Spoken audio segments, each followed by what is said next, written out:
Bueno, y tenemos que seguir hablando de este descomunal derroche al interior del Instituto de Previsión Social, el trabajo que desarrolló la Contraloría General de la República, que hizo una auditoría financiera, auditoría todo lo que tiene que ver con obras, construcciones, auditoría en cuanto a la provisión de insumos para el Hospital Central y las otras reparticiones del Instituto de Previsión Social a lo largo del 2022 y el primer trimestre del 2023. Y vamos a ir dando las cifras que llaman bastante la atención. Contraloría refiere que se detectó 158 millones de dólares, Roberto, que corresponden a pagos a proveedores que no tienen la justificación debida o el respaldo documental suficiente. Repito, 158 millones de dólares. Esto se pagó sin ningún soporte. Sin ningún soporte documental aparentemente. Y a eso se agrega esto. Sí. Casi 10.000 bienes, no hablo de bienes inmuebles, bienes principalmente mobiliarios e insumos que existen en los papeles, en los documentos, en las carpetas, en los biblioratos, pero no se tiene la ubicación física de estos bienes. Por lo general mobiliario, repito que también tiene una depreciación continua. Vamos al faltante que representa unos 43.000 millones de guaraníes, ese aspecto de los bienes mobiliarios e insumos. Ese faltante equivale, ese monto, 43.000 millones de guaraníes, que también forma parte de este reporte de 4.000 fojas que tiene la Contraloría y que presentó ayer ante diputados. Se agrega esto, son 25 obras que figuran todavía como en proceso de ejecución, pero no tienen las actas de certificación. De que cuando va a hacer una obra, una obra vial, una obra inmobiliaria, avanza, ¿sí? Tiene que tener la certificación. Es como un rompecabezas que va armando. Y en base a esa certificación que da el técnico, el especialista, se liberan los fondos. Se emiten los fondos. No se tienen esas actas de recepción final por más de 1 billón. 1 billón, Pio Silvio, significa 1.000 millones de dólares. Y entiendo que sí, ya se me pierden los ceros ahí. Por eso, sí. O sea, yo estoy tratando de entender acá, con el celular no alcanza. 1 billón de guaraníes multiplicado por 7.000. Sí. Tenemos también bienes del Centro Especializado de Adultos Mayores, el famoso CREAM, que se tiene ahí en San Bernardino para esta franja importante. Que se lanzó con bombos y platillos. Efectivamente. ¿Qué pasó allí? Que se detectó, Contraloría detectó 24.000 millones de guaraníes en bienes que no tienen el uso adecuado, están ahí. No se destina, no se le saca provecho suficiente y eso tuvo un costo. Por eso viene IPS pagó y eso se está depreciando, se está desvalorizando. O sea que no hay una sostenibilidad ahí en ese proyecto entonces. Así mismo. En la nada. Vamos al IPS Ingavi, ese monumental edificio de alta complejidad, mucha gente que recibe atención allí, pero según Contraloría, siempre según Contraloría, hay una diferencia en cuanto a lo ejecutado en obras allí y las certificaciones emitidas. ¿A cuánto asciende ese desfasaje, esa diferencia? Fíjense, casi 2.000 millones de guaraníes. Estamos dando cifras siderales. Sí. Cifras que llaman... el periodo que abarca, Silvio... Todo el 2022 y el primer trimestre del 2023. O sea, estamos hablando de 1 año y medio. Sí, administración Battaglia principalmente. Hay más. Sí. Este es otra cosa, Es la mala utilización en el rubro de combustibles. Sí. Que destacaba incluso ayer el Contralor en su informe. Camilo Benítez. Vamos a tener enseguida esa parte. 2.000 millones de guaraníes en cuanto a mala utilización de combustible. ¿Qué significa mala utilización? Un término muy genérico. Claro. Estamos hablando de cargas que llaman la atención de combustibles. Por ejemplo, el caso de un funcionario. Sí. Un funcionario PTI, uno solo, que no se sabe cómo accedió a un montón de tarjetas que corresponden a distintas reparticiones del IPS y a distintos vehículos del IPS asignados incluso a nivel país. O sea que usó por 1.000 millones. Sí.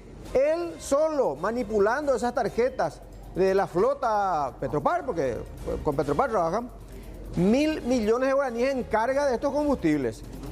En un solo día inclusive. Pero... en un solo día. Silvio, Sí, lo que decía precisamente Camilo Benítez ayer al hablar de este aspecto ante la Comisión Especial en la Cámara de Diputados. Y hay un caso creo que podría ser como un ejemplo, un mismo funcionario en más de un vehículo del IPS en diferentes localidades del país y con tarjetas magnéticas asignadas a diferentes dependencias, cargó en un mismo día más de 1.000 millones de guaraníes. Es decir, este funcionario hizo un recorrido muy extensivo durante ese día para poder cargar en distintos lugares ese monto. Bueno, fíjense, llama poderosísimamente la atención. Sí. Ahora, ¿qué va a hacer Contraloría con este informe? Por eso. Este es un informe preliminar. Acá está la observación. ¿Cuántas fojas son, Silvio? 4.000 fojas.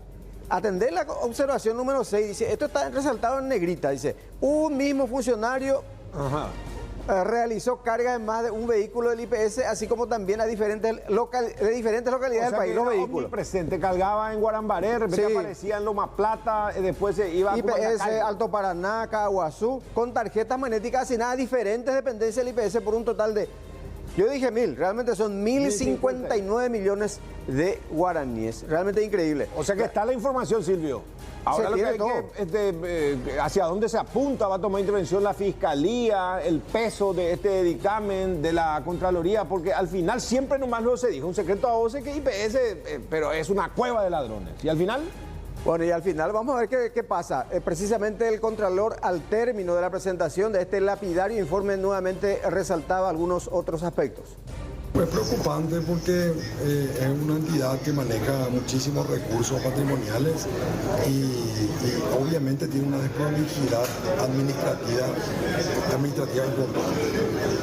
El hecho de que no coincidan los informes proveídos por las empresas proveedoras con lo que ellos informan en su contabilidad es un rasgo que debería de profundizarse aún más, inclusive para ver la forma de que esta institución tan importante para nuestro país pueda mejorar su manejo administrativo. Los informes terminaron esta semana. La profundización hacia la auditoría forense para evaluar posibles denuncias o reportes de indicios de hechos punibles va a llevar más tiempo. Por eso sería imprudente de mi parte decir esto va a ocurrir. Posiblemente vaya a ocurrir en muchos casos porque es natural que luego de una auditoría financiera se detecte algún indicio de fraude. Bueno, y el Contralor anuncia ahora, Roberto, una auditoría forense para, como dicen los entendidos, subsumir estos hechos a los tipos penales. Claro. Puede ser lesión de confianza principalmente, y que tiene una alta expectativa de pena, eso va a tener que intervenir en su momento. Ya que usando términos jurídicos, la noticia criminis está entonces. Sí, ahora así hay que ver hacia dónde se lleva. Es así. Y ya hubo, esto fue en diputados, y ya hubo esta mañana reacción también de algunas senadoras, sobre todo en el caso de Blanca Ovelar y de Katia González. Blanca Ovelar, que fue un poco más mesurada, dijo que la Fiscalía, o sea, por un lado se sentía ella muy incómoda con este informe, muy afectada, muy dolida, decía, pero que corresponde a la Fiscalía iniciar una investigación incluso de oficio. Tiene que investigar. Tenemos que erradicar o minimizar, no sé cómo decirlo, el tema de la corrupción. Demasiado existen indicios que se tienen que profundizar y llegar al fondo de la cuestión. Muchas veces quedan por el camino y uno después se entera que todo se ha aclarado, que todo se ha blanqueado, no se sabe nunca se llega al fondo. Estamos trabajando en un proyecto de resolución a través de la cual la Cámara de Senadores remite al Ministerio Público el informe de la Contraloría. Nos parecen que los hallazgos son importantes, sobre todo para tratar de combatir esta cultura de impunidad que existe en la República del Paraguay. Esto no puede quedar así. Acá hay complicidad de los consejeros.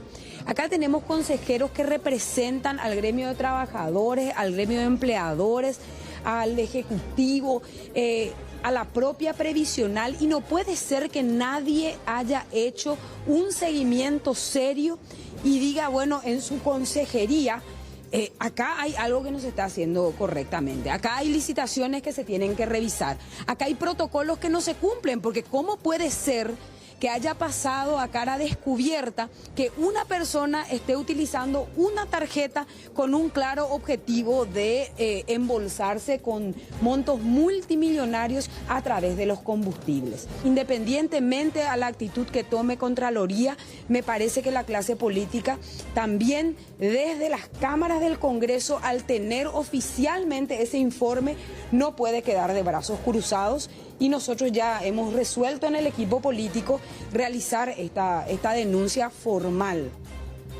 Y lo último precisamente es que la Cámara de Senadores ya remitió también un pedido para que el Contralor se presente también y realice la misma presentación ante la Cámara de Senadores, y luego habrá que esperar qué actitud asume la Cámara Alta. Por otro lado, el presidente de IPS, Jorge Brites, también dijo que va a iniciar una auditoría interna para deslindar las responsabilidades. Veremos qué ocurre. Claro que sí, Silvio, y con más razón a considerar que IPS siempre fue un botín político. Y totalmente. Si a este nivel se roba, uno puede partir de la premisa de que tuvieron varios padrinos en los diversos estamentos del poder, y por eso nomás un secreto a voces nunca se pudo llevar a la vista de la justicia.